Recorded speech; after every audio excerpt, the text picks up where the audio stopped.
దుర్భాషలు కేసీఆర్ రేవంత్ని ఎట్లా మాట్లాడతారు, రేవంత్ కేసీఆర్ని ఎట్లా మాట్లాడతారు అనేది ఓపెన్ సీక్రెట్. దారుణమైనటువంటి పదజాలంతో మాట్లాడుకుంటున్నటువంటి వాళ్ళు ఇప్పుడు ఆంధ్రాకి కూడా సోకేసింది అనుకోండి, అమ్మ మొగుళ్ళు లేకపోతే అమ్మమ్మ మొగుళ్ళు దాకా. కాకపోతే ఈ విషయం కంట్రోల్ కావాలంటే ఏంటన్నది ఒక చిట్కా రేవంత్ రెడ్డి చెప్తున్నారు. ఏంటంటే మీడియాని కంట్రోల్ చేస్తే ఇదంతా అయిపోతుందంట.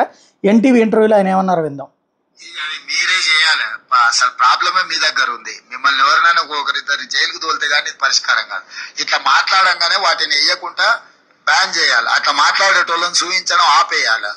సోషల్ రెస్పాన్సిబిలిటీ మీ మీద ఎక్కువ ఉంది. మాకంటే పొలిటికల్ రెస్పాన్సిబిలిటీ, పొలిటికల్ మాకు అంబిషన్స్ ఉంటాయి. మీరు ఉన్నదే 4th ఎస్టేట్ అంటే సామాజిక బాధ్యత 100% అమలు చేయాల్సిన వాళ్ళు. సో ఈ జనాభా మాట్లాడుతుంటారు, మేము మాత్రం ఏదు తప్పు. అట్లా మాట్లాడేటోళ్ళ భాష అట్లా వాళ్ళ ఏమంటారు ప్రసంగాలను కూడా మీరు నియంత్రించాలి, లేకపోతే నిషేధించాలి. అప్పుడే ఈ సమాజానికి బాధ తప్పుద్ది.